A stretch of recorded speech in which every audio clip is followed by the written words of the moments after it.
Good morning, everyone. How are you today? You know, it's real interesting. The best plans laid of mice and men sometimes are just absolutely, they kind of push you and they say, okay, what are you going to do? And, that's just like life. So we're going to go with it that way.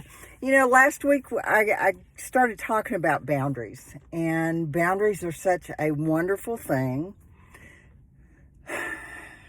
because they keep you in different places. So this week I'm going to talk about boundaries from the point of view that you need to look at you so you can decide how your boundaries are going to help you or they're going to set you back. And if you think about it, they're really healthy, but we've got to have a healthy place to work with them. And so you need to be able to set your own, and you set your own if you know exactly who you are, what you're doing, and we all go through this process. So let's get started on boundaries. Boundaries are limits of a subject or the edge of something. They mark areas, they mark activities. You have boundaries at work, you have boundaries in many different places. So the thing about it is, what we're going to talk really more about is the emotional boundaries. And that's where you communicate your needs. If you don't have a strong presence, you may be overlooked.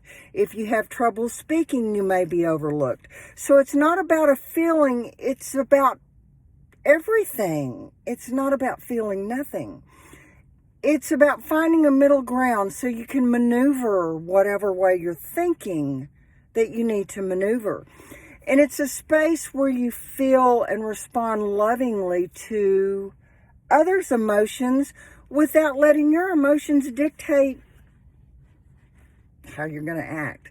You have boundaries, you walk, it's kind of like walking in the deep end of a pool. Are you okay with being underwater? If you're not okay with being underwater, you don't need to go there. Boundaries are real similar to that. Boundaries keep us safe. Boundaries differentiate between you and I. Boundaries help us focus on what's important. And it clears up expectations and responsibilities. If you're in a relationship, or if you're at work, or you're in a store buying something, or, a number of things, because the functions that they serve, they keep us from being mistreated. They let others know how to deal with us. They create healthy separations from the physical and emotional between you and I. They're essential, and not everybody knows how to set them. When you have trouble describing them, do you actually know what you're trying to convey? Do you know in your heart what your heart is saying to be done? They're physical, they're verbal, or they're ourselves. If you can physically show up and say, stop, like stop, or stop, or turn and walk away, that's a stop. At any time that you're talking and you're engaging with others, you've probably got personal boundaries up that you don't even think about. You don't have to communicate them to exist. Body language, your habits, all that kind of stuff that you've already put in place when you have a relationship of some kind. When you first meet somebody, it's very easy for a verbal boundary, but can you have your verbal boundaries without being staunch and rigid and throwing everything off center? They're important because they give you a comfortable way to live your life for being in relationships. People with low emotional intelligence, you need to, and if this offends you, that's not what it's meant to do. But are you comfortable keeping people back at bay for your own protection? You know, do you let people walk over you? That can be a low emotional intelligence level. No one has a right to tread on your boundaries, nor do you have a right to tread on theirs. You know, it's a mutual respect for things that we do. How are you? Okay, if you've got walls up, your boundaries are going to be pretty rigid, and it's going to say a lot about you in different ways. When you're setting boundaries, it's real hard to do in society if you are someone who decides that your peers have the ability and the right to judge you. If you are someone that keeps up with the Joneses, your boundaries are not going to be very solid. They're not going to protect you. They're going to be pretty wishy-washy. Society tells us how we ought to treat each other, how we should consider each other. Other people come first. Many women are raised, other people come first. And that's not it. That's not your boundaries. Some of the excuses that people use many times, from being depressed, from being abused, from not, the biggest thing is you don't know what's here. You don't know what's about you. And if that's the way it is, then that's not where you want to start your boundaries. If you don't have a clear-cut definition, your boundaries are going to be pretty screwed. But some of the excuses are, where do I begin? I feel guilty if I keep people at bay. People will think bad of me. I can't. I'll regret. You know what? If that's the reason that you don't say no, that's the reason that you don't say I can't. If that's the reason that you don't stand up for yourself, how happy are you? What kind of life have you lived? Those are questions you're going to have to ask. This may make you real uncomfortable, and if it does, then maybe it's something you ought to look at. If you agree with it, then more power to you. I'm here to bring information. I'm here to help you design your life in a way that really serves you. When someone breaks them or crosses the line, what do? You can absolutely walk away. You can choose to find out what the deal is and clarify what worked, what didn't work. And the thing about it is, if people don't respect your boundaries, they don't respect you. And is that the way you're going to live? You need to choose. First and foremost, you need to know yourself well enough and to know what your boundaries are. Knowing your boundaries makes it easy. It comes from here. Knowing yourself comes from here. And it takes practice, It takes practice. Give yourself some grace. Setting boundaries is a skill like confidence, and confidence is a skill that is learned. So start with these considerations. Where are the problemed areas in your life? Do you get exhausted from it? Do you feel uncomfortable, as in personal, with yourself, your relationships, at work? Where do you get uncomfortable? Do you hold resentment?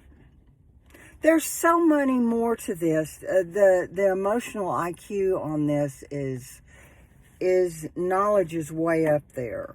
Knowledge is one of your get out of jail free cards. So you want to be clear about what you want and why it's important to you.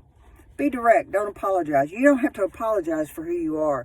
If apologizing is something that you do frequently, you want to look at that. Because wishy-washy is not a boundary. And I'm not going to apologize when somebody steps into my inner circle when I've told them no, when I've shown them no, when I have laid the ground rules. This inner circle is mine and you're not invited in.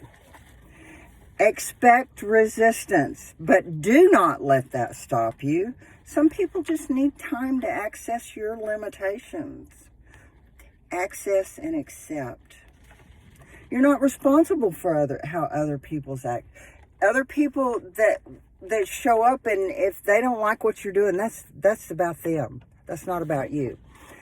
You have to respect yourself first before other people can respect you. So here's what boundaries say: that you matter, that your ideas matter, that your needs matter, and the list is absolutely endless. So think about this. There's these type of defined spaces in our boundaries, and there's a lot more. Your emotional boundaries protect your emotional well-being. It's how we talk to ourselves, how we treat ourselves, and how we let others talk to us and treat us. They aren't always things that are totally clear. Sometimes the learning line is real gray, but you know what? If you don't start, it will always be gray, and you will always feel less than. You will always feel very negative. You will always feel yuck. And is that okay? If it is okay, you really want to assess how you're living your life. Physical boundaries are protecting your space in your body and privacy. It's self-care. This space belongs to you. This space belongs to me. Sexual boundaries are protecting your body. And sexual boundaries are about giving consent. It's respect to the touching, the intimacy. And you move on to workplace boundaries. That protects ourselves from the ability to do our jobs without any drama or interference. Time. Many of you, and I've heard many say, and I include myself on this, getting things done, sticking to a calendar. And so many of us misuse time, and we get exhausted from it. We get behind from it. I'm going to say this because this is a big deal, especially today. Our bank accounts suffer when we don't use time wisely. The biggest one that I can think of are the non-negotiable boundaries. They're the deal breakers.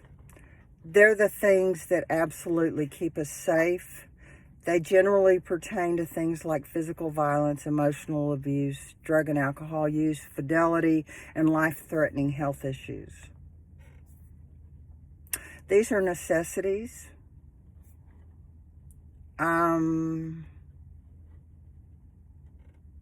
If you're not putting yourself, not as a priority, priorities list, priorities get changed, but if you're not putting yourself as the necessity of all this, how are you living? What are you teaching your children? What are you teaching those? How are you teaching those to respect you? Lots of other stuff. Remember, we need to be careful with the boundaries we set. Whatever we choose is fine, but we have to follow them. We can't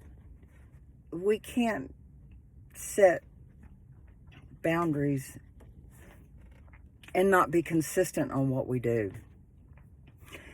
Are you willing to follow your requirements, and will you enforce them? You know, boundaries are something that people are uncomfortable with, and then they complain when they're not treated properly. Are you willing to do self-care for yourself?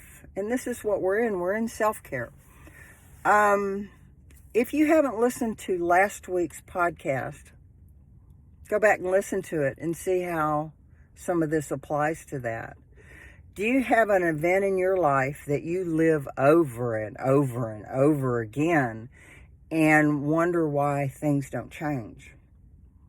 There's lots of, I'm not saying I have answers to all the answers, but I am telling you, living life, I can help guide you. I can help you with your strategies. I can help you with many things that we go through with this. And you're going to choose, you invest in maybe massage. You invest in paying the electric bill. Do you know that you're up above that?